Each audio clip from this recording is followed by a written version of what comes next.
Good morning, folks. We're just letting attendees in. It'll take a minute or two for everybody to be let in through the software. So we're just going to take a moment to allow for that to stabilize. And thanks for joining us this morning.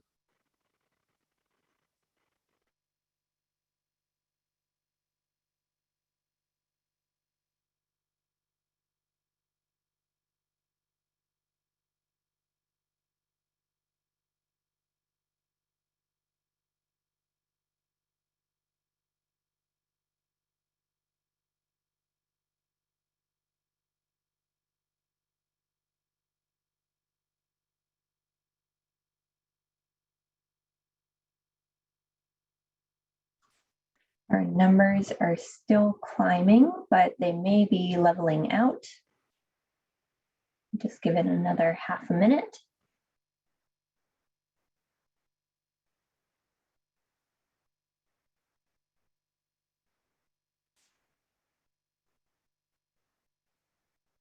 Okay, I think we're there.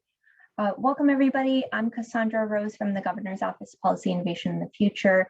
I'm here to give you a quick Zoom introduction, and then I will let Jeff take over.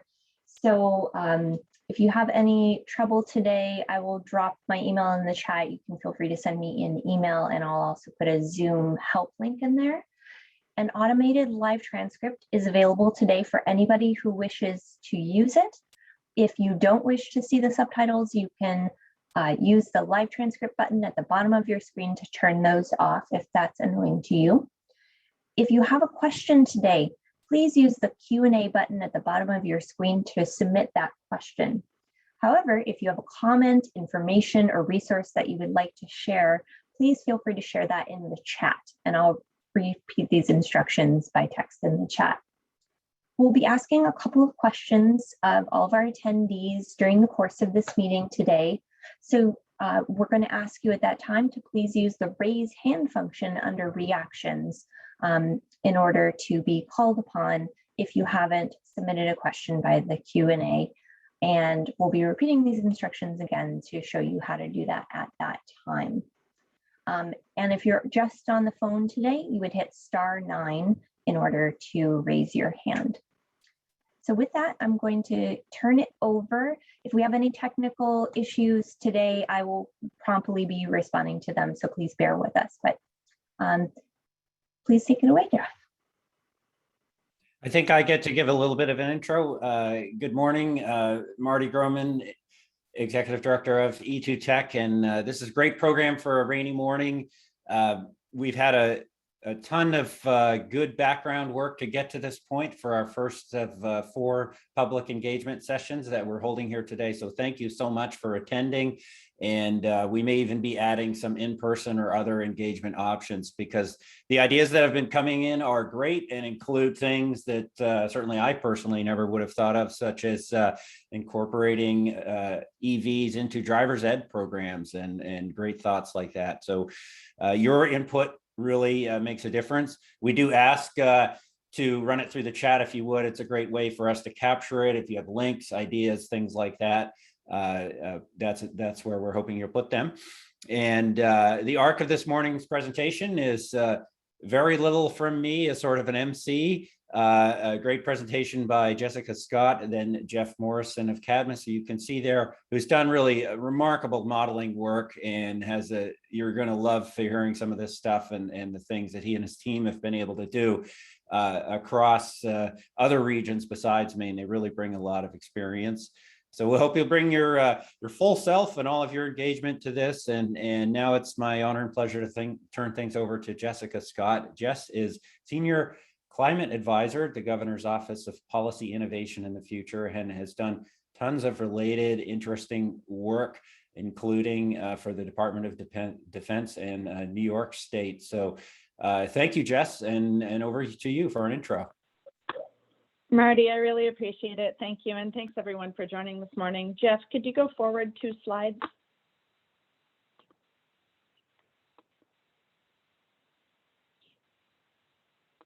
Super. So again, Marty gave us a great welcome, and we'll just switch to the agenda here. I'm going to share a little bit of context about how the Clean Transportation Roadmap came about for those of you who may not be familiar with the process. I'll turn it over to Jeff and his team of consultants to talk through a little bit of the scope of the roadmap.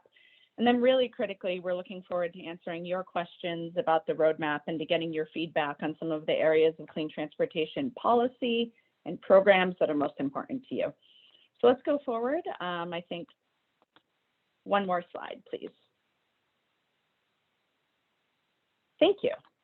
So just stepping back a little bit to talk about where the Clean Transportation Roadmap fits within the structure of Maine's climate work more broadly. As many of you may be aware, on December 1st of this last year, the Maine Climate Council released Maine Won't Wait, the state's 4-year climate action plan. This plan proposed policies that can help reduce many of Maine's emissions sources and get us on track to be really climate responsive and climate resilient in the future. As a reminder, here in Maine, 84% of our greenhouse gas emissions come from the combination of our transportation and the energy use in our buildings, with a full 54% of our total emissions coming from the transportation sector alone. So we're really cognizant, and the Maine Won't Wait process is really cognizant that transportation and clean transportation have a large role to play in reducing our emissions now and into the future. The Climate Action Plan was developed by the Maine Climate Council. I know many of you who are here today have participated in that process.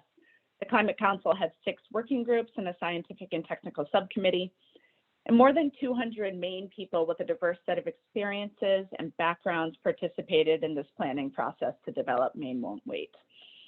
Since the plan has been established, we've also created a new equity subcommittee to help ensure that climate benefits across all sectors reach all Mainers. Next slide, please. So broadly speaking, the Maine Climate Plan has 4 broad goals. The first, of course, talks strictly about our greenhouse gas emissions reduction targets. So we've set targets of reducing 45% of Maine's greenhouse gas emissions by 2030 and 80% reduction in our greenhouse gas emissions by 2050. Of course, we're very cognizant that climate change has disparate impacts on many different types of Mainers across many of our geographies. So the Climate Action Plan at a top level has the goal of making Maine more resilient to the impacts of climate. There's a huge amount of economic opportunity here in Maine and in the region related to climate change and its associated technologies and innovation. So the governor has a strong goal for fostering economic opportunity and prosperity, including doubling the number of clean energy jobs to 30,000 jobs across the state by 2030. And finally, as I mentioned before, throughout the entire plan is a focus on equity, ensuring that benefits of climate action reach all Mainers in an equitable manner, and that disproportionate impacts from climate change do not affect our most vulnerable populations across the state. Next slide, please.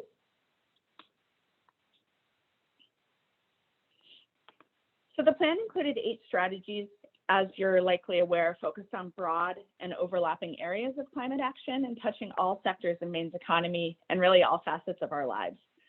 The Clean Transportation Roadmap process obviously focuses on Strategy A, embracing the future of transportation in Maine, but we understand that we can't do that work well without focusing on the availability of charging infrastructure in our buildings and in our communities, the potential for innovation at the intersection of renewable energy and clean transportation, and the really excellent job and economic growth opportunities for Mainers in clean transportation. Finally, there's a huge role for clean transportation to contribute to more healthy and resilient communities across the state. And so within this Strategy A, we're cognizant that we're reflective of all of the strategies across all of the Maine Won't Wait Climate Action Plan.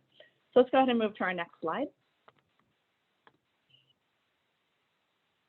Just talking a little bit more specifically then about Strategy A, since that really guides our work here as part of the Clean Transportation Roadmap.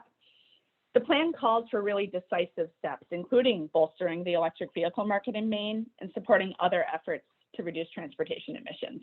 These efforts might include the expansion of broadband to allow for continued work from home where that's possible, continued other things that we're starting to do virtually, like our online medical appointments, or like the appointments we used to make even at the DMV to get our cars registered. We also think quite a lot throughout Strategy A about improved rural transportation options, thinking about how we increase access to reliable and convenient transportation in all parts of Maine. As you're likely aware, our partners at Efficiency Maine Trust already offer generous rebates for electric vehicles and for charging, both for individuals and municipal governments. So as we really think about our goals across Strategy A, we're also thinking about programs and incentives to make those goals accessible for all Mainers. The Maine Climate Plan also calls for increasing fuel efficiency of our existing vehicle fleet, particularly for those vehicles that are least fuel efficient and for those folks who are most dependent on these kind of older and less efficient vehicles. We're very cognizant that there are opportunities outside of strictly electrification to improve their access to more efficient vehicles. And the plan calls for a reduction of vehicle miles traveled to allow Mainers to move more efficiently using reliable shared or active transportation, thinking about buses and vans and bikes and the role that that can play in reducing our vehicle miles traveled. Let's go ahead and go to our next slide. And so I think it's important just to remind ourselves of the basis and the driver for each of the areas of the scope that we'll be talking about for the Clean Transportation Roadmap. I've mentioned our greenhouse gas emissions targets, which really drive everything that we've laid out in the Climate Action Plan, really drove the consideration of the Climate Council and its various working groups. So this is at the economy level. We have these emissions reduction goals, and transportation, as I noted, has the highest role to play in those goals. We also at the economy level have a renewable energy generation goals to ensure that as we electrify vehicles and buildings, the electricity we use for power generation is clean electricity. And then if we move to our next one, at the level of transportation, we're also guided by a few goals, some of which are listed here. We, as you may be aware, have vehicle number goals. So we're looking at more than 200,000 light-duty vehicles being electric on the road by 2030 and having associated charging infrastructure to support that electrification. We also have a goal related, as I noted, to this decrease in vehicle miles traveled, while at the same time keeping in mind that we need to increase availability and accessibility of public and other transportation options. We also have goals in this sector of focusing on opportunities for clean, medium, and heavy-duty fleets. So not just your light-duty vehicles, not just your sedans and your SUVs and pickup trucks, of course, here in Maine, but additionally thinking about how those medium and heavy-duty fleets, our delivery trucks, and our industrial vehicles are able to embrace clean transportation options as well. The Maine Climate Council, as you're aware, continues to guide the implementation of these strategies. And in order to build on the initial work of the Transportation Working Group, which led to the goals that we've talked about just a few minutes ago, the Climate Council recommended the pursuit of a clean transportation roadmap. That roadmap is supposed to create policies, incentives, and pilot programs to encourage the adoption of electric and clean vehicles and to increase accessibility to transportation for Mainers. And that clean transportation roadmap, of course, just bringing it full circle is what we're here to talk about today. So let's go ahead and switch to the next slide. I wanted to just let you know about how the roadmap is organized beyond just this public input that we're seeking now and as we move forward throughout the process. So there are a number of stakeholders involved. There's a steering committee, which is comprised of those state entities who are really overseeing the roadmap. We are the ones who collectively issued the RFP to solicit a consultant to support the state's analysis of a variety of transportation policy options. We're comprised of the Governor's Office, here in my office, in the Governor's Office of Policy Innovation in the Future, in partnership with the Governor's Energy Office. We have participants in a steering committee from the Department of Transportation, the Department of Environmental Protection, and our friends at Efficiency Maine Trust as well. So collectively, we meet to talk about the feedback that we're receiving from the public and from a group of technical experts that CADMIS has assembled from across the state here in Maine that comprise an advisory group for CADMIS to be able to ask kind of technical questions to ground their national and regional expertise in the context of clean transportation here in Maine. We are We are appreciative of the work that the Transportation Working Group of the Maine Climate Council has done to date. Of course, it is their work that influenced the goals that we have in Maine Won't Wait, the Climate Action Plan. So we're excited to be able to consult with them at a policy level through the development of this roadmap, and to invite you to continue to participate with the Transportation Working Group as we talk more about the roadmap. We'll tell you about the next upcoming opportunity for that participation towards the end of this presentation. And of course, we have you, the general public. We're very excited to hear again about your ideas, what you've been exploring in your municipalities, and the barriers that you've been facing as you think about clean transportation here in Maine. So with that in mind, with kind of the structure of a steering committee, of an advisory group, the Transportation Working Group, and then yourselves, we're very excited to be able to be here today to kick off the Clean Transportation Roadmap and tell you a bit about the scope of that work. So with that, I will turn it over to Jeff Morrison, the principal investigator from the Cadmus Group, to talk us through the scope a little bit. Thank you. Great. Thanks, Jess. Again, I am Dr. Jeff Morrison from the Cadmus Group. I'm a senior associate. I've been deeply involved in similar clean transportation roadmap projects in the last couple of years in Massachusetts, New York, Vermont, and now in Maine. So I do have a lot of good expertise from those other states and insights into kind of where the discussion is, and you know, I'm looking forward to kind of bringing that to the state of Maine. So just a couple slides here on the roadmap itself. We are still at the you know, fairly early part of putting the roadmap together, but we've done quite a bit of work in the last couple months.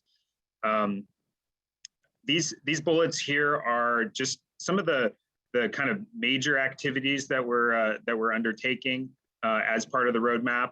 So we're doing policy analysis, greenhouse gas projections specifically for the transportation sector, vehicle diffusion modeling, which is specifically kind of a type of policy impact modeling where you can apply a certain suite of policies and see what happens in the market. We're looking at EV charging infrastructure in terms of kind of number, geography, and costs. And then finally, we're developing a set of recommendations for the state of Maine. So those are the high level kind of activities that are going on with the roadmap. We kicked off in June of this year, and we're going to have a final kind of roadmap delivered to the state of Maine by December of this year. So there's a lot on this slide, but let me just walk you through it. This is our preliminary structure for the roadmap. So you can kind of have a visual in your mind. It is going to be it's going to be a plan somewhat similar to Maine Won't Wait, but obviously focused just on clean transportation. We're gonna have a kind of a glossy executive summary that lays out our recommendations for the state in maybe 5 to 10 pages or so. It's going to be pretty graphically designed and aimed at the lay reader. And then after that executive summary, there's going to be a body of the roadmap where, you know, it's a fairly typical structure organization where we're going to walk the reader through kind of the historical context within the state and go through some policy options that we considered, talk about our modeling here, our methodology in number 4, get into specifically, you know, there's a lot of interest in the state, specifically around electric vehicles, but that's not it. But you know, it's not limited just to electric vehicles, but it does. It's going to have its own sort of chapter, and then chapter 6 is going to be more on the sort of sector-wide GHG projections, and then finally we'll get into some other analyses and recommendations again at the end. So at a high level, you know, the executive summary will be aimed at the lay reader, and then the roadmap body will provide that sort of that context that supports all the recommendations that are in the executive summary. And with that, I'm going to turn it back over to Jess, who's just going to talk about some of the key dates for the roadmap. Jess?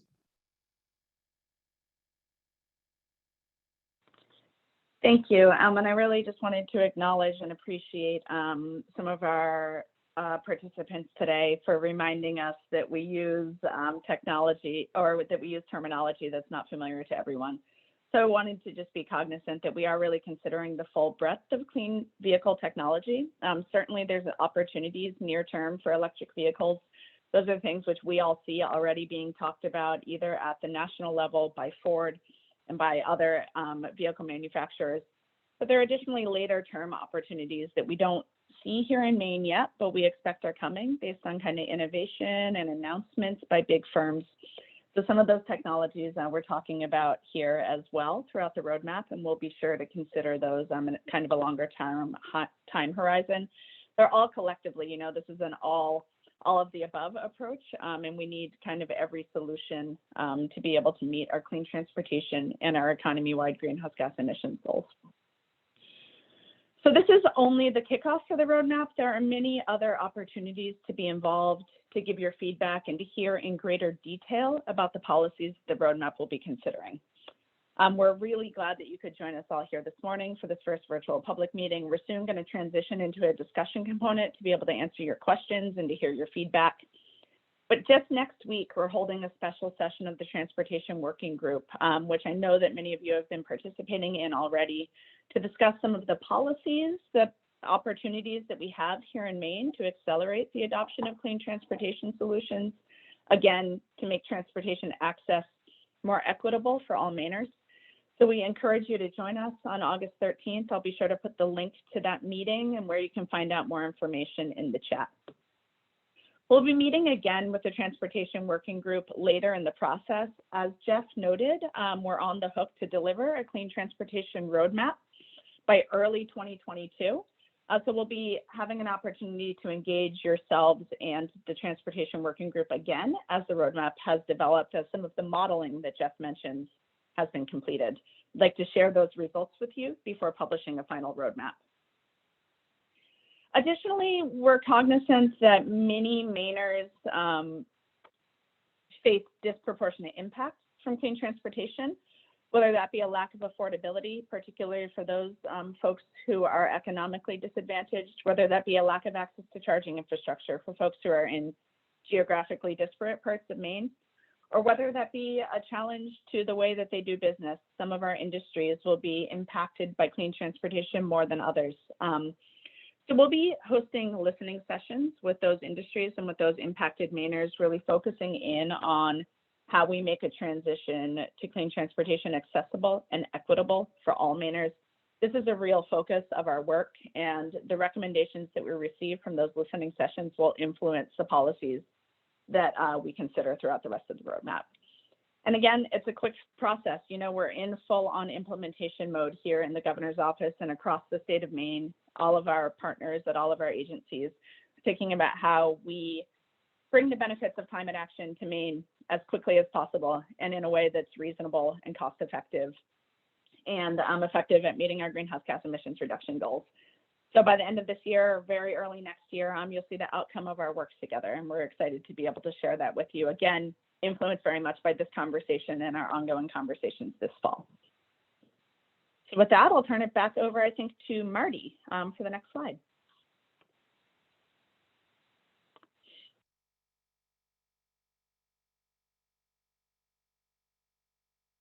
Thank you. Okay, well, we've got some great questions coming in the chat in the Q&A, and I get honor and pleasure of emceeing some of those, and I'll pose a few of these myself, and then we also have, in a couple of cases, a chance to elevate people to be able to pose their questions live. So I've picked out a few. Shortly, I want to go to John from A Climate to Thrive, but let me take up in there's really a theme around taxation. We're starting with one of the tough ones here. And I thought, Jeff, we might go to you just for a national perspective on this a little bit. I mean, I know this is, it's a topic where you shared with us, Jeff, that the EV adoption rate nationwide obviously varies. And in Maine, the number of cars that have plugs is pretty low out of the total number of cars. It's around 5,000 or 6,000 out of 1.2 million registered. So it's it's probably a long journey to say that the taxation of EVs does or does not affect the amount of revenue coming in. But can you just give us a little color on how that's been treated nationally and how you've seen other states look at that issue? Oh, sorry, maybe I missed it, but how the low EV population has been treated? No, although we should get to that. We just thematically, we've had a pretty significant number of questions around fuel taxes, essentially. And this is probably something that's more of a discussion than a direct answer, but I wanted to acknowledge that those questions are coming in. And, you know, from a policy point of view, is there a way, or maybe Jess as well, that, you know, you've seen other states sort of think about this? So I see questions on the excise tax, but not the fuel tax, but I haven't made it all the way through all the questions yet. Yeah, we saw those in the Q&A as well. And Yeah. Jess, if you don't mind, I'll take an initial stab Sure. at this, just from organizational level. So we're really appreciative that you're raising these questions. Obviously, the Transportation Working Group has considered how we transition the funding of our transportation infrastructure here in Maine, our roads and our bridges, particularly if we're at the same time thinking about those traditional funding sources. There's been a conversation nationwide and here in Maine that, to be honest, there are many possible policy options that start to address that need. And then we also see federal funding, of course, coming in that's really critical for a major investment in infrastructure nationwide, including here in Maine.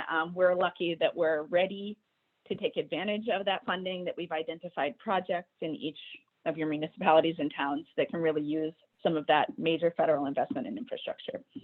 That being said, that's a one-time fix. Infrastructure will continue to exist for as long as we continue to drive on it. And so the policy options there are broad, they're diverse, and part of the Clean Transportation Roadmap's mandate, and part of why we brought on a national expert like Cadmus, is to actually be able to put some analysis behind those policy options.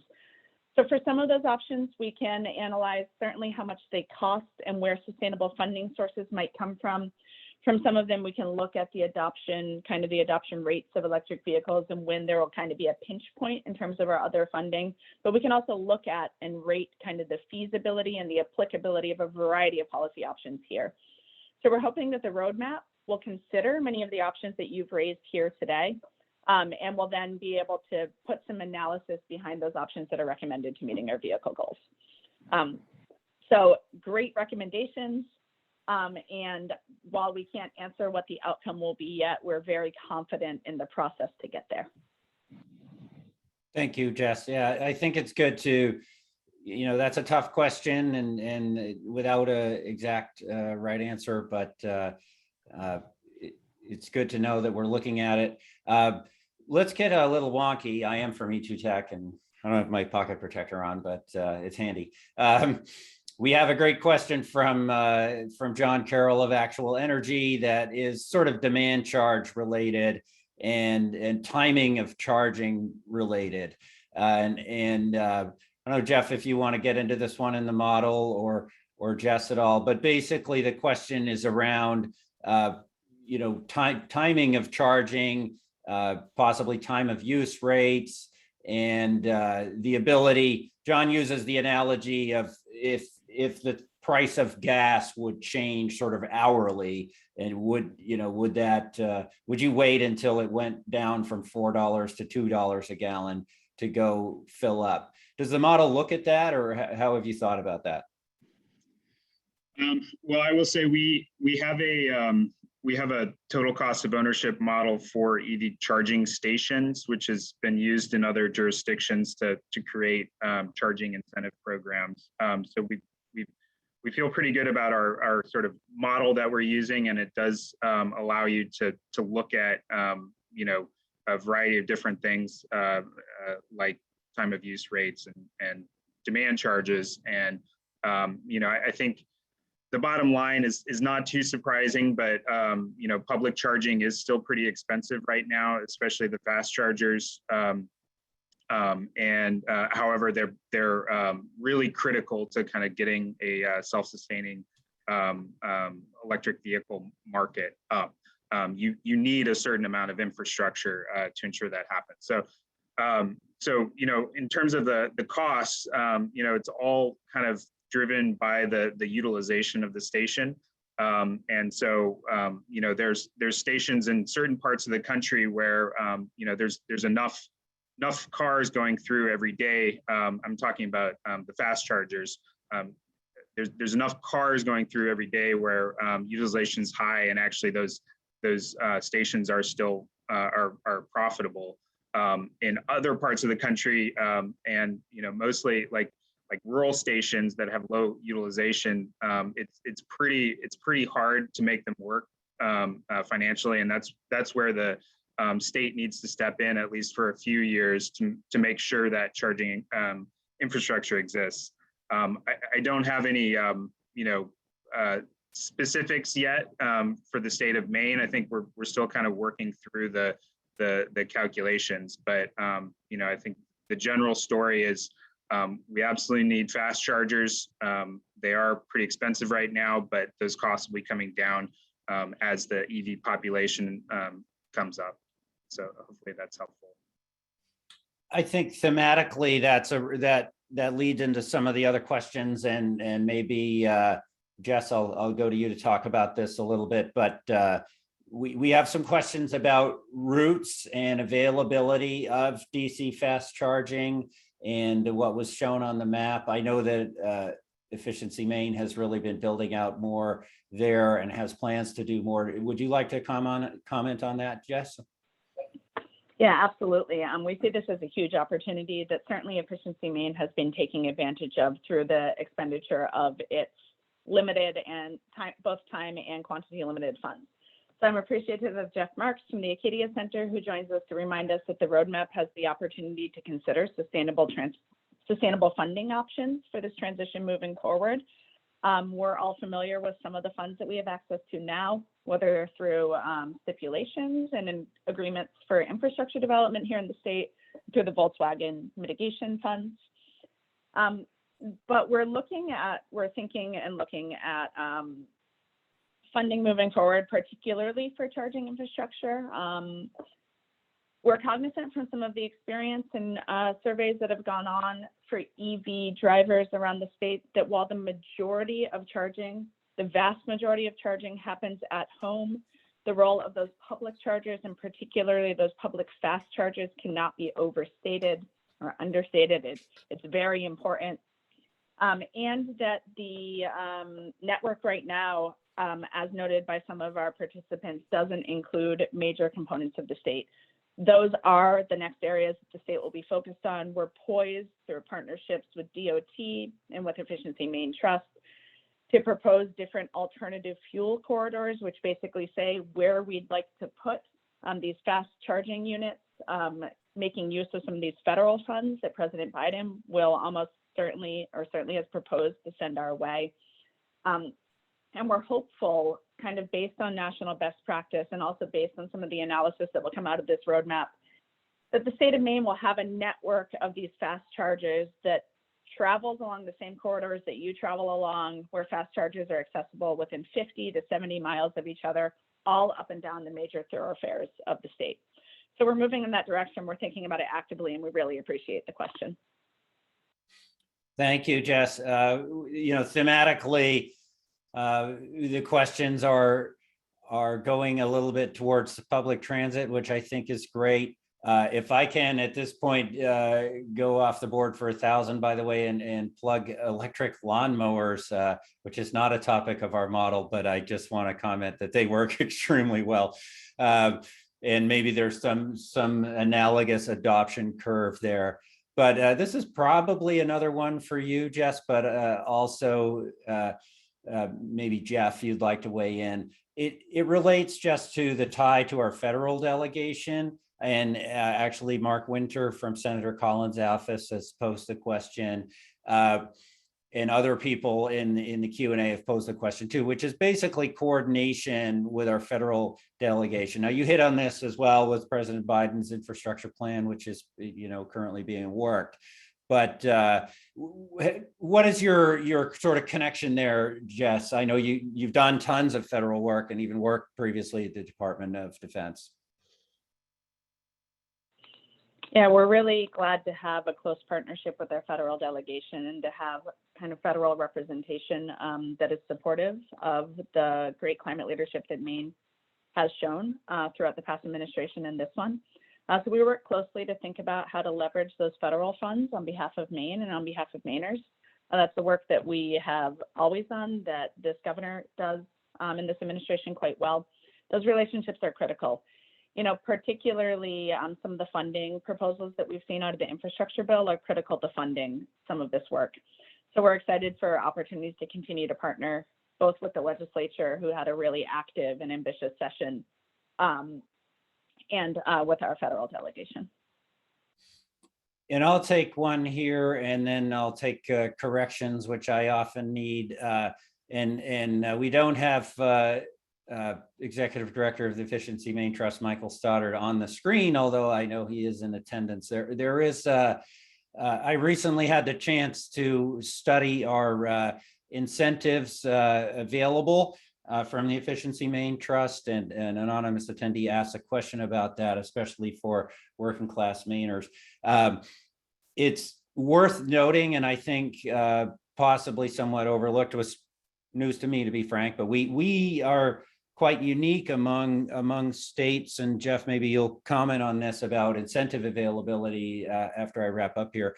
But if you are heating assistance income eligible, you are eligible for a used EV rebate here in Maine, and so let that not go unheard. And that can actually add up to, I believe the number is $4,500. So I'm also fond of mentioning that and you can Google this if you don't believe me, the Nissan Leaf is the lowest annual maintenance cost ever measured by Consumer Reports. So they actually measured a used Leaf's annual maintenance at 0. So a remarkable opportunity actually to get a daily runabout that's an EV. And this is a big concern of the group that I've heard repeatedly brought front and center, and plays into everything we do. We don't want EVs to be, exclusively driven by, frankly, people like me. We want a broader adoption, and within Maine, a stark reality that I've sort of learned in my work as a legislator and other things that I've done is people pay just a really unfair amount of dollars for their housing and their transportation at lower income levels. A lot of people pay 35-40% of their paycheck just to move around, and another 35 or 40% for their housing. It doesn't leave a lot to work with. So we think that EVs are a big opportunity there. I think a lot of this, frankly, is about awareness, because we really do have an excellent incentive program there. But Jeff, you want to comment at all about how Maine compares to other states, and correct anything that I got wrong? Sure, and I encourage anyone to, if they want to learn more about the Maine rebate, go to Efficiency Maine Trust website. But yeah, one thing we've looked at early in the roadmap is just kind of where the incentives in Maine kind of stack up against a lot of the similar states with similar goals in the U.S. And it really, Maine is doing a good job. It's kind of the general assessment that the incentive level's really good. The fact that they, Maine has a used EV incentive is really huge. That doesn't exist in every state. It's actually really pretty rare still. the used EV incentive is really interesting and should start getting more traction here in the next few years. You know, the sort of modern EVs have been around for about 10 years now. And so, you know, as the numbers kind of, as the older EVs start to get retired more and more, there's just going to be more used EVs on the market. And so that incentive is going to be helpful there. The other thing I'll say about the used EV incentive is it's kind of good public policy, not just from like an equity standpoint, but from a programmatic, cost-effective standpoint. You're basically having fewer people that are free riders on the incentive if you're offering that used EV incentive. You know, there's a certain fraction of people who would have bought an EV even without the incentive, and so by kind of targeting that used EV group and targeting the qualified low income category, you're making a much better, more cost-effective incentive program. So that's probably good. I'm happy to talk all day on incentives though. I think we could talk all day incentives, and I think it's really, really interesting. I myself am curious about it, but that's a great review, Jeff. And I think in the full report, we'll be digging into some of these things and expanding on them. And yeah, I know you've got a slide on it. It really is pretty compelling. Anything there that you wanted to add, Jess, that was missed? Okay. So I want to highlight a couple of things. I know going back to John Carroll from Actual Energy's comment about time of use and peak demand charges, that is something we spend time thinking about. And you know, you can see these, you know, 8 or 10 hours a year, which have the effect on the energy grid of really setting rates for the entire year. And it's a remarkable thing. I think so I think people know this, but there's a couple of open PUC dockets on this very topic right now as a result of recent legislative activity. So a good chance to weigh in, also related to energy storage. And from a rate design point of view, I think one of the things that we're really bringing to this, and members of our advisory group are bringing, are a couple of fleet managers. And one of the things that I've heard is once you start getting into fleets and maybe charging fleets and you know, in large numbers, especially medium and heavy duty vehicles, this becomes more of a concern. I'll go to you again, Jeff, for any thoughts on charging and fleets and any work or modeling that you've done. Well, I will just say, you know, as part of this roadmap, kind of the programs that target fleets are definitely something we're looking at. I don't have any, you know, conclusions there yet, but we're definitely, you know, that is a program we're looking at, both the sort of government fleet and private fleet perspective. Good. Additionally, let me just build on that by reminding participants that this year's legislative session included LD 347, which directs the PUC and utilities to consider alternative rate design to support electric vehicles. So we're looking forward to the roadmap influencing that, the proposals from utilities, and also the consideration by the PUC of those proposals. And look forward to having a robust conversation about rate design within the context of that inquiry. Okay. In a second, if John from A Climate to Thrive is on, he has a comment about workplace chargers, and I'd like to elevate him to ask that question. I'm really interested in this issue myself, and so John, if we have you want to share your question? Yes, can you hear me? Yep, gotcha, loud and clear. Okay, I'm John Archer. I work at Jackson Lab, and I'm on the Energy Committee on Mount Desert Island and Transportation as well for ACT, Climate to Thrive. Also a permaculturist, and I've owned a Nissan Leaf for 5 years, and it's a 24 kilowatt, the smallest battery, which is important for this. And as a used vehicle market, there's going to be many of those. So I work at the lab. They just got 6 chargers after 4 years of waiting for the chargers. And they're 2 shifts. So that means there's 12 that can be charged a day for 1,000 cars. The problem is most of the cars that are charging now are plug-in hybrids. And so what I'm suggesting, and there are a couple studies by a couple professors in New York that say if you have $1 million, it's best to put 120 volt plugs, normal plugs. For $1 million, we'll put in many more plugs of that level, and those will charge most people 40 miles a day. And so what I'm saying is, if you're going to put in plugs, you should probably consider putting a lot more 120 or type 1 chargers. And the type 2 should be reserved for battery electric only, not plug-in hybrids. Those are small batteries that charge very quickly. And also, the problem is we're putting in lots of solar panels, which charge things in the middle of the day, not at night. And everybody's saying, let's charge at home. And it looks like wind generators are going to come maybe 5 years from now. So we don't have a lot of nighttime charging renewably happening from wind generators.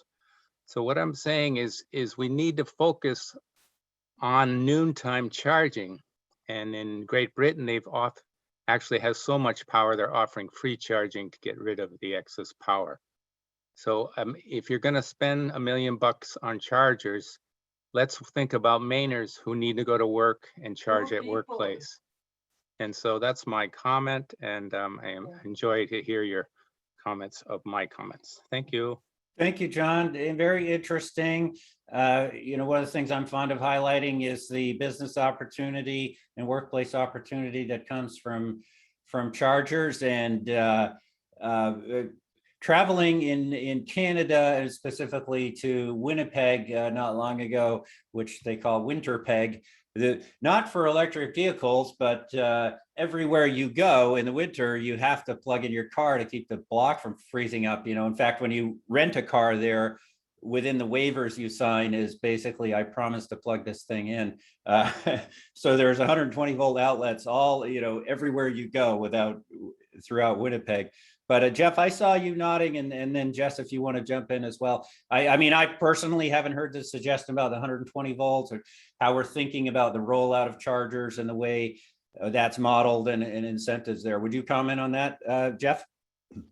Yeah, I mean, I think it's a really good comment, and I think a lot of people forget that the basic 120 plug, is a lot cheaper than any other plug type, and could serve a pretty large population of vehicles. So, I mean, I think it's a good suggestion, and I think what it comes down to, what we've seen in other jurisdictions, is that it is pretty site specific, exactly what the mix of chargers needs to be at a specific workplace. So and it depends on commute distances and the sort of specific mix of vehicles that are located there. But overall, I think it is a really good suggestion to ensure that you have kind of a mix of level 1, the 120s, and level 2. Yeah, I think it's really interesting as well, and some good comments coming in the chat from Barry Woods of Revision Energy. He's obviously a great expert in this, and yeah, when I first got my EV, I did not have any way to charge it other than 120, and it with a 85 kilowatt hour battery, it certainly took some time. Want to acknowledge a comment from Carl Wilcox to say that the comment I made about the maintenance cost of the Nissan Leaf might be misguided. I got that from Consumer Reports, but I certainly have had to do the brake repair on my plug-in hybrid Prius, and there is a tension there, which maybe just we could go to you a little bit. I mean, the plug-in hybrid going to acronym land, PHEV versus battery electric vehicle. I know that the goals of the Maine Climate Council, as set out in statute, the modeling shows that a fuller conversion to battery electric vehicles is the straighter path, the better path to get there. But then we do have lots of PHEVs in the fleet, and including we have incentives from Efficiency Maine. Would you expand on that, Jess, and correct anything that I've said that's incorrect, that's incorrect, and so forth? Sure, Marty. I think it's important to recognize that depending on how much you drive on a daily basis, your plug-in hybrid electric vehicle is a battery electric vehicle. And many of these PHEVs have, say, a 40-mile range on battery before they switch over to your gas engine. And if you're commuting and your commute is even 40 miles in one way, and then you have access to workplace charging, then you can commute back and you have functionally a battery electric vehicle. I know that here in Maine, many folks like the plug-in hybrid electric vehicles. There's certainly a fair number of the Prius Primes on the road here in Maine, and even more so than in some of our other surrounding states. It gives folks, I think, great comfort to have access to both technologies in the same vehicle. But we think of those vehicles, depending again on your commute, as being at this time functionally a battery electric vehicle. Again, it's dependent on kind of the range and how much you drive. So we think that those are, again, kind of an all of the above approach to electrification. Plug-in hybrid electric vehicles will continue to play an important role. Jeff, maybe I can ask if you have any other things you want to say about that. Sure. And, you know, I guess the one piece of information that probably some folks have heard is that there are a lot of plug-in hybrid electric vehicle owners that actually just don't plug in at home very often. So they just, you know, they have the PHEV, but then they end up using gasoline miles. And obviously that's not desirable. The direction that the ZEV states or the Section 177 states, which Maine is one, the direction those states are moving is towards all electric vehicles.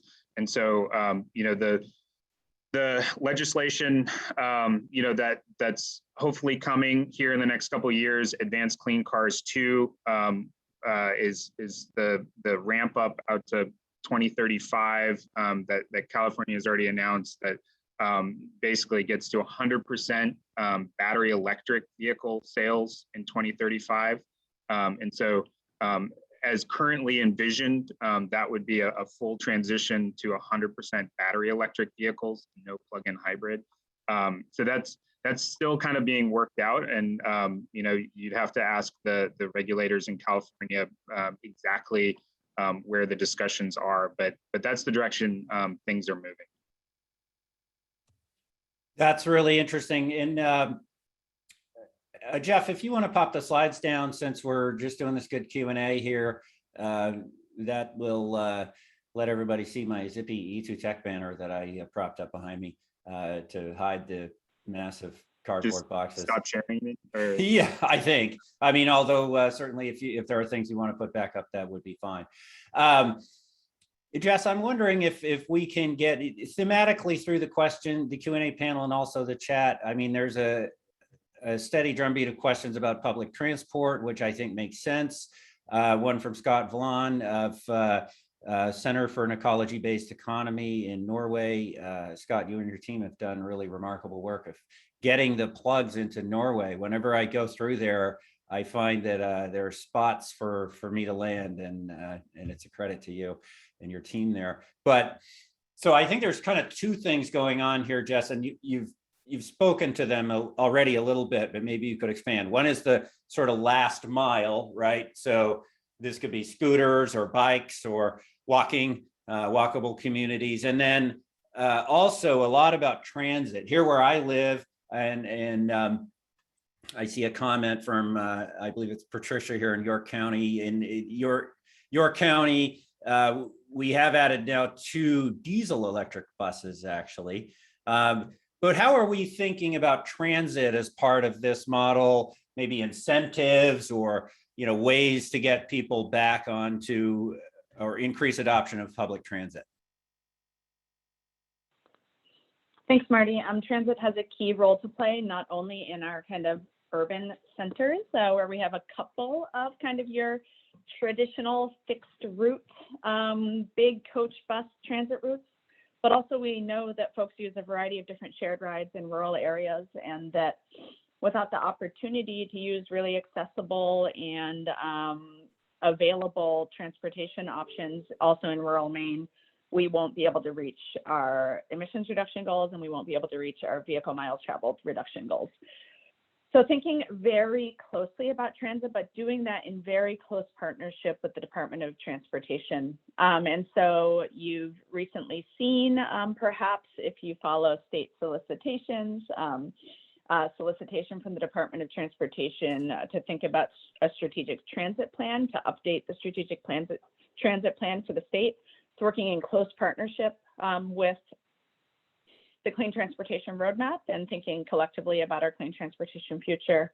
Our transit agencies are already speaking with us regularly to think about opportunities for electrification, where that funding comes from and what it means for total cost of ownership. We see many of our partner states. We see folks over in Vermont, down in Massachusetts, in New York, certainly in Quebec, transitioning over to at least partially electric buses. And we're investigating how those opportunities play out here in Maine.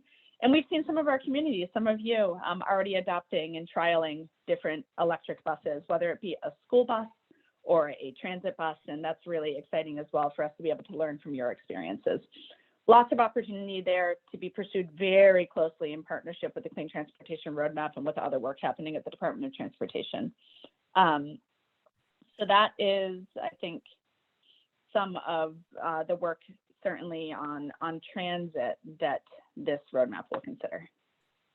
Do you want to add anything, Jeff, with it? You know, I think we're lucky to have you and the CADMIS team with your extensive background and frankly, looking at things from a national perspective. And this isn't, I think, a Maine specific problem, although maybe Maine has unique challenges. What have you run into, Jeff, on transit?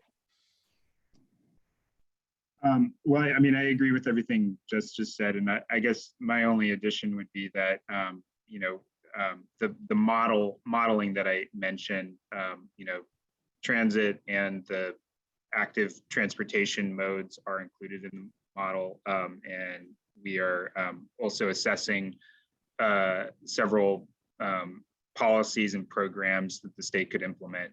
So we're kind of in the middle of that still, so I don't have any specific conclusions. But it could be in the model, yeah. Good.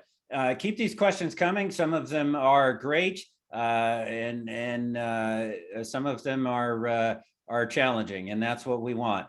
And either in the chat or the Q&A. And again, you know, resources, links, things like that.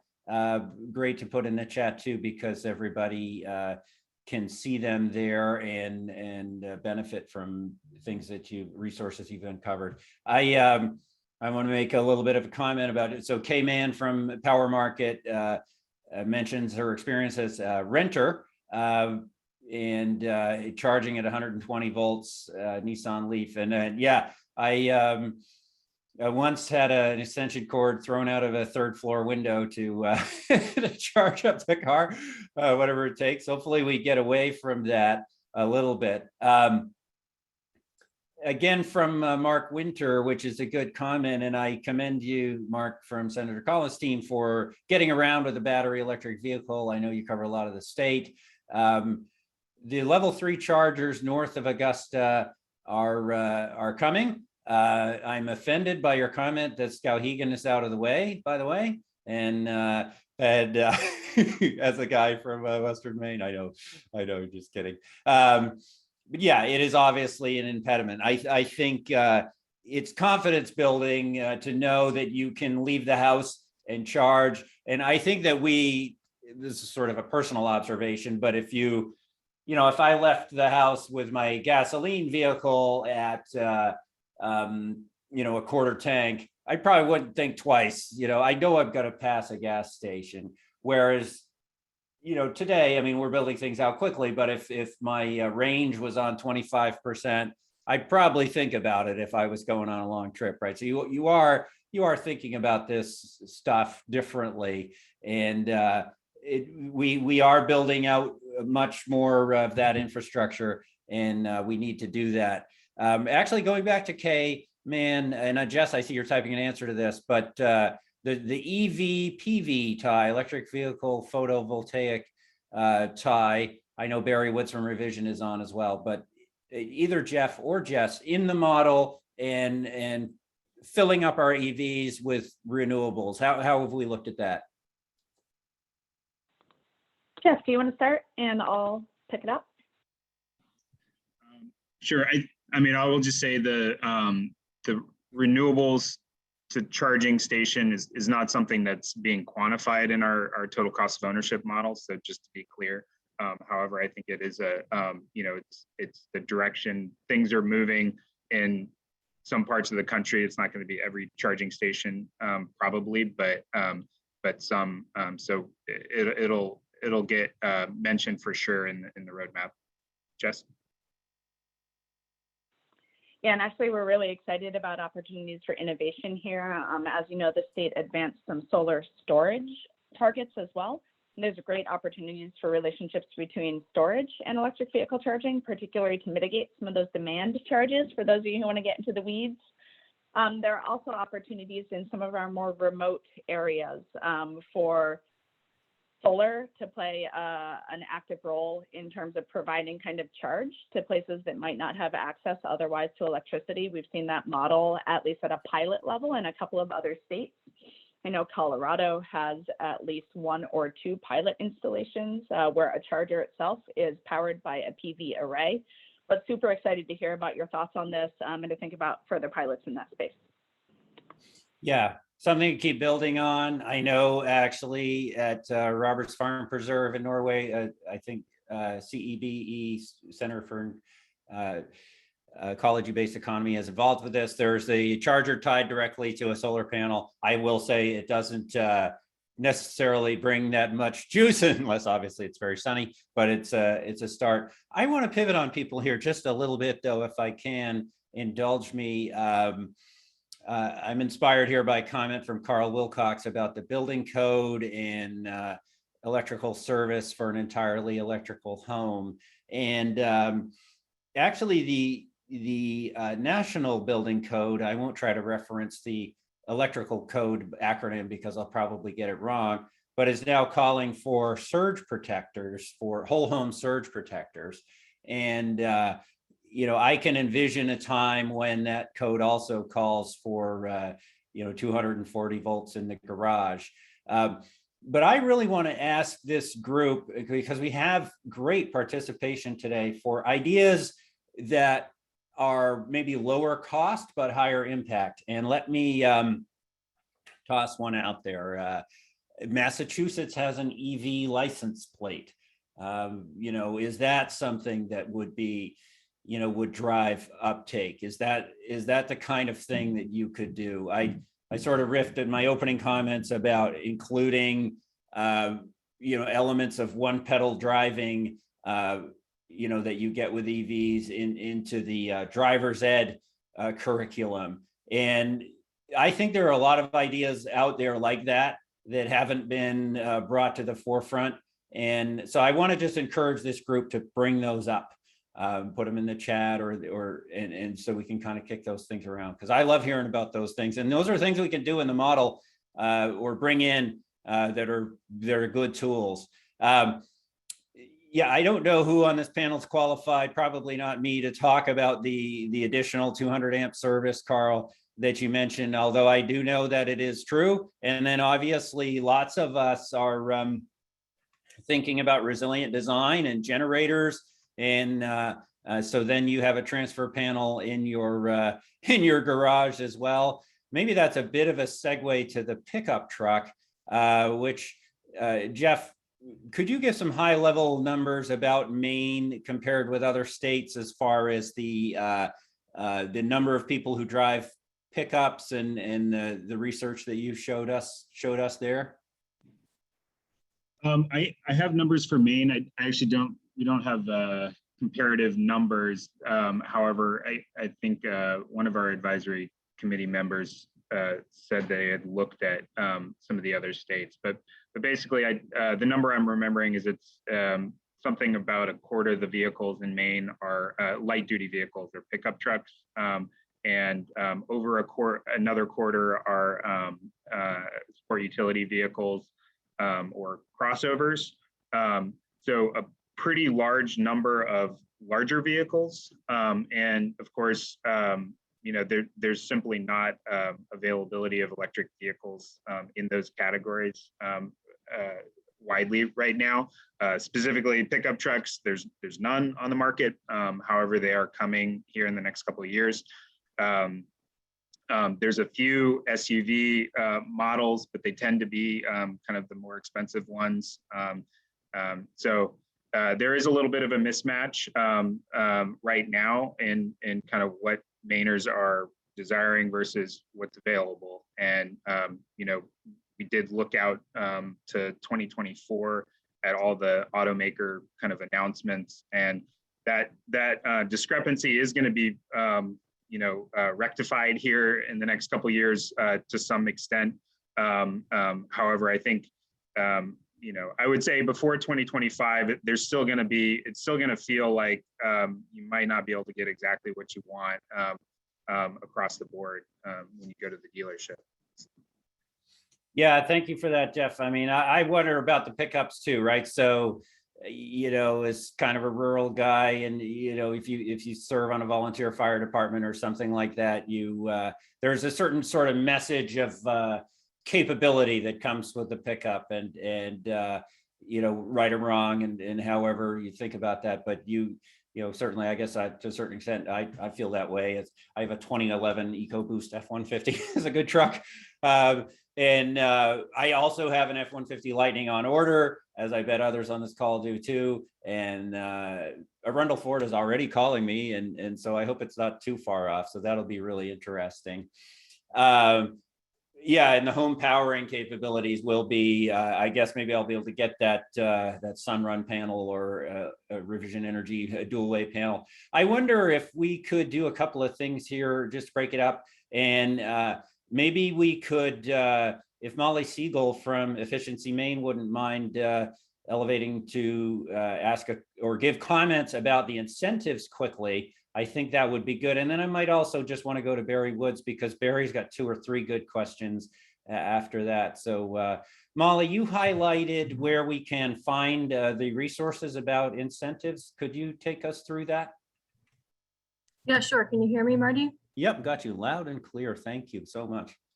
Okay, so I put the link in the chat to Efficiency Maine's EV rebate webpage, and this is where you can find the description of the program, eligibility, how you receive these rebates. Basically, the majority of the rebates are given at a point of sale at the dealership, so you can visit any one of our participating dealers in Maine. I think we have about 66 dealers participating right now, and they agree to offer those rebates at the point of sale. You can also get a mail-in rebate if you purchase directly from the manufacturer. Right now, that's just Tesla. And we do have a list of eligible vehicles. They have to be less than $50,000 total purchase price in order to receive a rebate. And you have to be a Maine resident in order to receive that rebate. So if you visit that webpage, you can find everything you need to know. And then we also have a variety of educational materials about electric vehicles and charging solutions. So you can read more about Efficiency Maine's efforts to expand the availability of charging infrastructure in Maine, as well as resources on where to find public chargers and some of the types of chargers you can expect to find around the state. We have some new resources coming out, including a series of videos on electric vehicle charging that just go through the basics of how you charge, how you pay for a charge at a public location, how to install a home EV charger. So you can look out for those resources. You can also find those right on the side menu of that EV rebate webpage. Thank you, Molly. And what about used vehicles or for low-income people?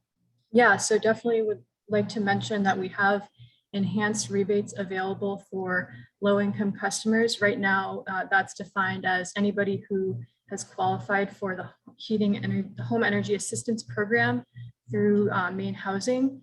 So we have enhanced rebates of up to $5,500 for a new electric vehicle and $2,500 for a used electric vehicle. Those must be purchased in Maine through participating dealers.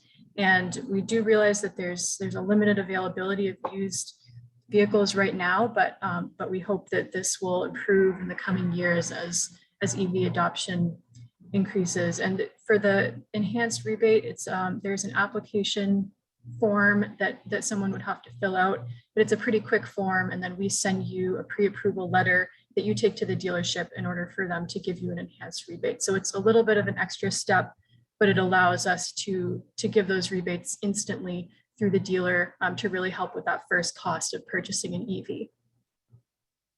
Thank you, Molly. Great help, great resource. And, you know, I often awareness is the problem with some of these great programs.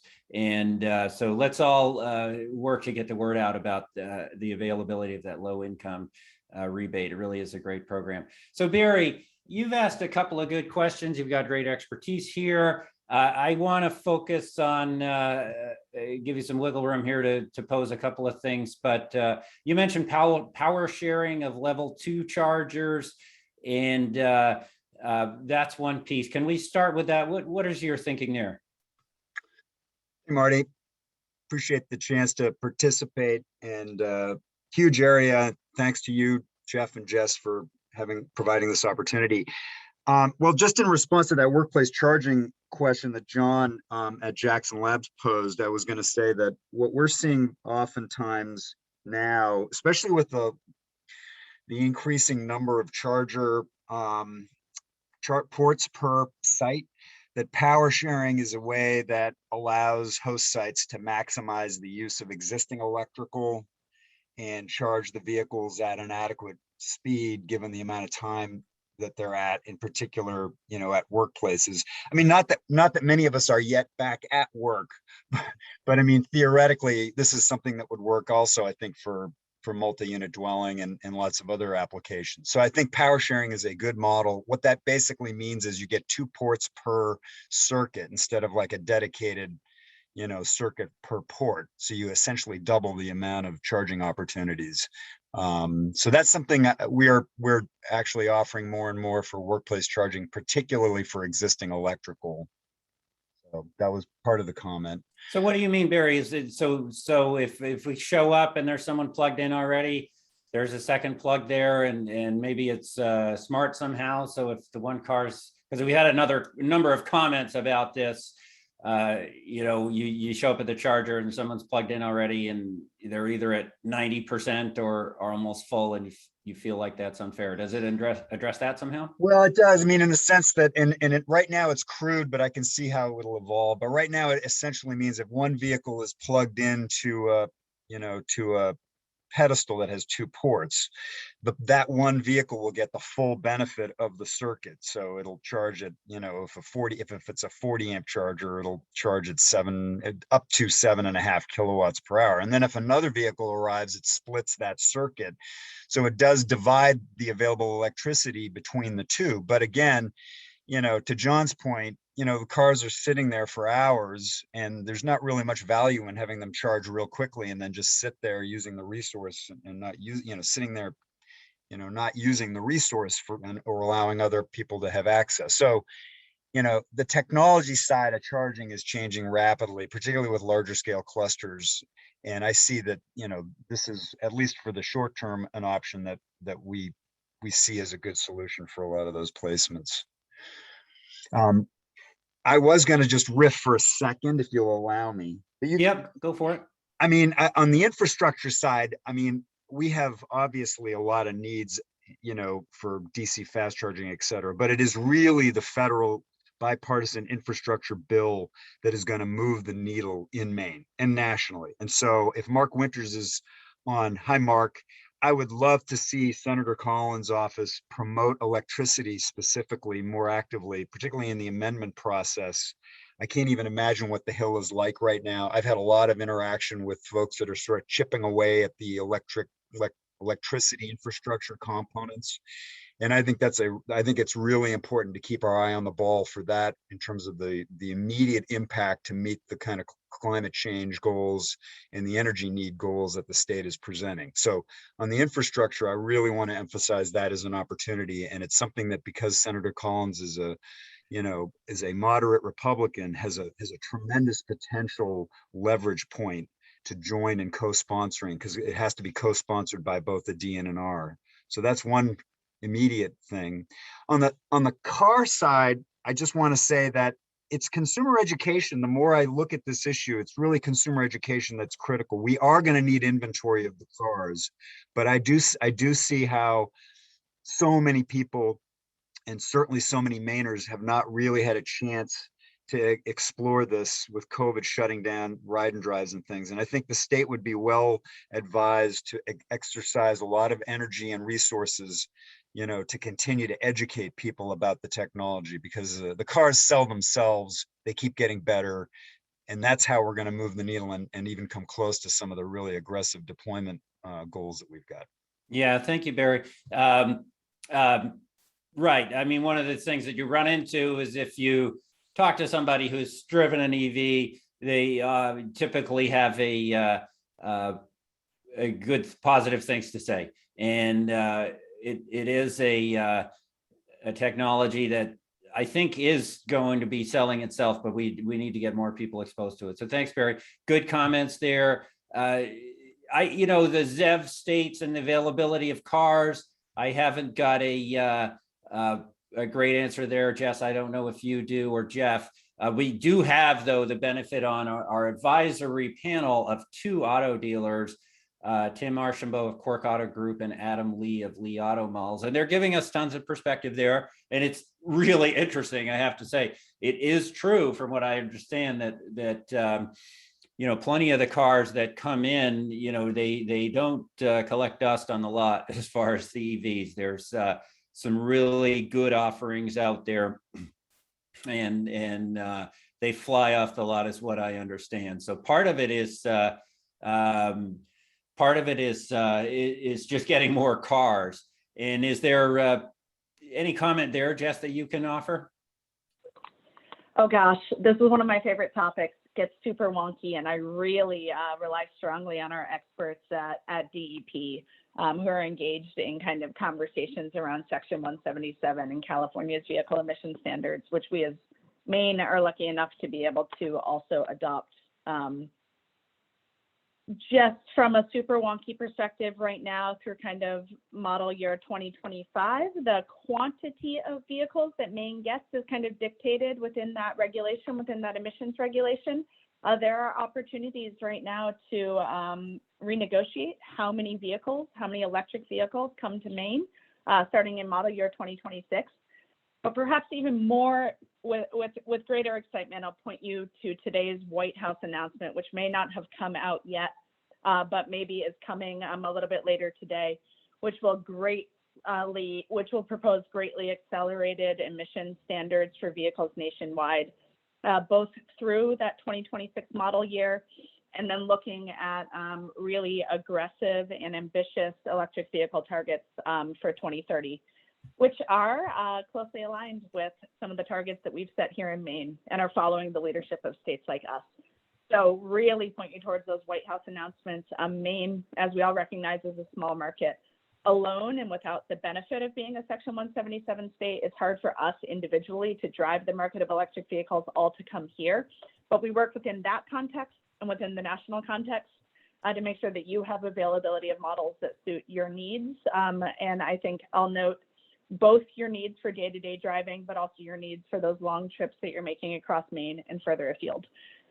So excited to work closely again with our federal delegation, and excited for the White House's announcements today about those standards and availability of vehicles.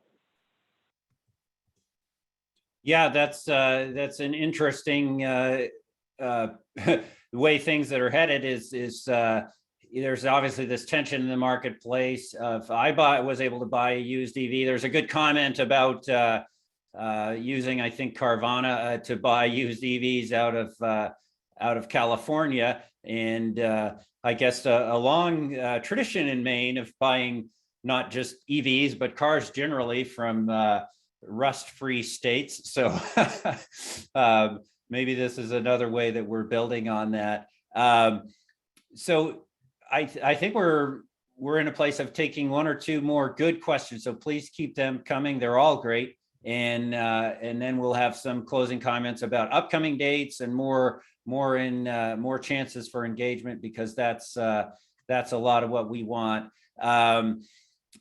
If I can go back to you, Jeff, a little bit well, actually, Jess, if I can go to you, I think in upcoming transportation working groups, correct me if I'm wrong here, air and rail transport, we're going to dig into that a little bit more, but that might not be a core element of this particular clean transportation roadmap. Is that right, or not so right? Yeah, Marty, thanks for bringing that up. Certainly, aviation is not one of our intended focuses of this clean transportation roadmap.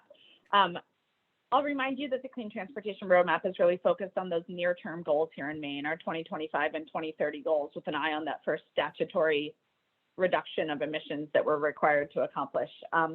We see a lot of opportunity nationally for the conversation around clean aviation, and we see a lot of even commitments from some of our major flight operators to pursue carbon neutrality and to be pursuing actively their investment in alternative fuels.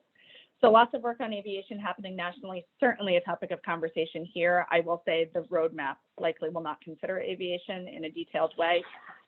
Rail plays a role. We've certainly heard from you about that and has an opportunity to play in reduction of vehicle miles traveled. It's a continued ongoing topic of conversation amongst the transportation working group. It certainly will be referenced as an opportunity for reduction of vehicle miles traveled and increase of public transportation options here in Maine, but again, won't be a major focus of this roadmap. This roadmap is at a little bit of a higher level than that, but we see opportunities and look forward again to continuing to learn from you about how that opportunity would best serve your transportation needs. A fun aside so Heart Aviation, HEART, like a beating heart, I guess, has an electric plane that's under development. There's no tie here to our work. This is just a random aside from Marty. But one of the things that I've heard about it is that electric aviation makes sense for the shorter hops. And you never know, that could be a place where we end up going in Maine. Jeff, I see you nodding, and actually, if I can go to you, you posed a great comment in the chat about specific initiatives that people could share, and there's probably going to be a place in the roadmap to call some of these things out, right? Yeah, that's right. I guess one comment to the entire group here is if anyone has kind of a new program in their jurisdiction that's maybe worth mentioning in the roadmap. You know, it could be like a little call out box, like, hey, look at what such and such city is doing, or such and such, you know, electric utility. We'd love to hear those about those initiatives. We have a pretty good list of kind of like an inventory of everything that we know of that's going on at the state of Maine. That was actually the very first thing that CADMAS did. But you know, we probably didn't get 100% of especially the local initiatives. So we'd love to hear about some of those. You can put them either in the chat, or if it's easier to just verbalize them, you could raise your hand and we could unmute you. And there's going to be plenty of opportunities. Oh, go ahead, Jess. I was just also going to note that if you visit the Clean Transportation Roadmap website, there's an opportunity to submit comments there. That's a great way for you to share with us both your policy ideas and also these opportunities that are happening in your municipality, or opportunities for innovation that you see in the market more broadly. So we'd love to hear from you throughout this process. This is not your only opportunity to tell us about all the great things that are happening in Maine. Right, exactly. Thank you for saying that, because we want to capture those things and ideas. With help from Molly Siegel from Efficiency Maine, I'm able to answer the question that comes in the Q&A from Carl Wilcox. Will state installed level 3 chargers have both CCS and CHAdeMO plugs? The answer is yes, so that's good. Well, we are in the home stretch here. Orion Breen highlights in the chat South Portland's EV charger grant. But I think what we could do now is go back to you, Jeff, for closing comments and thoughts, and then over to Jess with a look at just some upcoming dates and opportunities to engage, if that's okay. So what do you think, Jeff? How do these Mainers do bringing feedback to the plan? Yeah, I mean, I'll just say really quick, after working, across about 4 different states in the last 2 years, it's been great so far with Maine, and I really there's a level of engagement and sort of a personal relationship with the stakeholders that doesn't exist in other jurisdictions. So really thank you for all your comments. These have been great, and we're going to be moving forward very quickly here on the roadmap. So please stay in touch. Yeah, and the link is there to stay in touch. And Jess, I don't know if you would like Jeff to put any slide back up with dates, or I know the next one is the Transportation Working Group, but I want to go back over to you, Jess, with your leadership on this project, just to offer some closing comments and thoughts. Thanks very much, Marty. We have learned through the climate plan and its process that this work is absolutely kind of benefits from the opinions of all of us across the state, and from understanding the unique barriers, challenges, and opportunities that you see for climate action. We can't do this work without the participation of all the Mainers here on the call and all the folks who've engaged throughout the climate process over the last couple of years. So we're looking forward to continuing to work with you. We really take your recommendations seriously. For all the policy recommendations that you make, you'll see them reflected in kind of a piece of the roadmap that considers the variety of policy options that we could pursue collectively as a state. We also hope that you'll take your best ideas and share them with those folks who are collectively responsible for making policy here, with your legislators, with your town governments, with your municipal governments, and your leadership. We hope that you'll join us next Friday morning for a detailed conversation about some of those policy options with the Transportation Working Group, that you'll continue to be engaged as we bring the work of the roadmap back to you, and as we continue to look for new ideas that work well within your context and with how you use transportation now, how you think about your transportation future here. So with that, hopefully we'll see many of you next Friday. Please do be in touch. Please do check out our website for future opportunities. And I really want to thank Marty and Jeff for supporting this work here at the state. So really appreciative of your time this morning. Thank you, everyone. Thank you, Jess. Thank you for the opportunity. It's been really engaging and fun project to work on. A number of questions about how many participants we had in this call, more than 80, which is really gratifying. Part of my role is to make sure that number is, say, more than 100 or more than 120 in the next one. So stay tuned for announcements. We did have, this is recorded, so you get the recording and the slides. And thank you to Dr. Cassandra Rose, who makes all these things happen. And Cassie, do you want to just come on and say anything about the recording and the slides and so forth? We will make them available very soon on the Clean Transportation Roadmap website, the link to which is in the chat.